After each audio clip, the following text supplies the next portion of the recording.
akhlak itu bagaikan buah. Jadi kalau kita menanam sesuatu, yang diharapkan apa biasanya? Buahnya. Itu akhlak yang baik itu katamroti wal ghoyah. Wal ghoyah itu tujuan yang utama. Kalaupun susah gitu ya, kita menghadapi kesulitan, jangan lupa bastul wajhi. Jadi senyum aja. Ada kesulitan nggak kalau senyum meskipun susah gitu? Jadi kalau keadaan susah, kita mau tersenyum agak susah ya. Jadi ketika kita tersenyum itu bagian dari ibadah kita. Kalau kita melunasi hutang, ada faktor ikhtiar yang pertama, kita mengandalkan penghasilan kita. Ada faktor karena barokah dari kebaikan kita. Salah satunya dari husnul khuluq.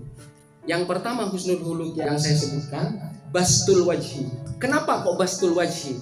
Biasanya kalau susah dan sulit ini kan mengkerut. Jadi kalau sudah mengkerut itu menolak kebaikan yang datang dari siapa aja. Jadi kalau kita misalkan disapa orang punya penampilan yang murung aja, tidak mungkin orang itu akan melanjutkan lagi. Melanjutkan omongan, apa punya niat yang baik, itu akan menolak dia. Maka dalam keadaan sulit diharapkan bastul wajhi. Ini bagian dari akhlak yang baik. Kemudian yang kedua adalah badlun nada. Ada kesulitan nggak? Ketika susah, kita dalam kesulitan beramah tamah. Kena bencana, kena musibah, mau ramah tamah kan susah. Ini juga yang kedua bagian akhlak yang baik. Jadi dalam keadaan sulit kita masih bisa menyempatkan beramah tamah. Itu akan mengundang kebaikan dari luar.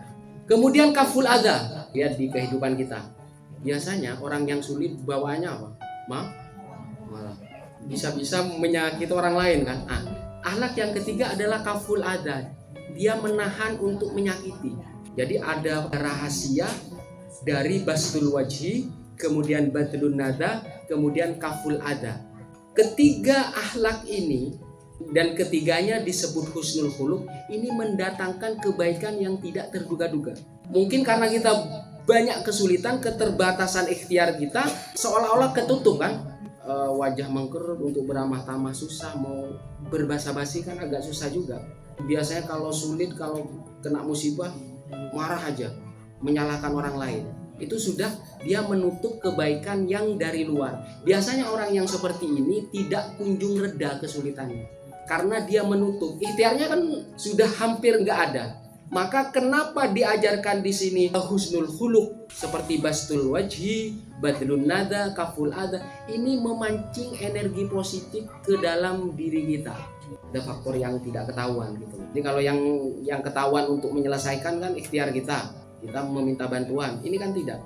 Orang yang bisa menjalankan tadi, tersenyum, kemudian badlun nada, ramah tamah meskipun dia dalam kesulitan, kemudian kaful adha, dia menahan untuk tidak menyakiti. Ini adalah orang-orang yang bakal dekat dengan Allah.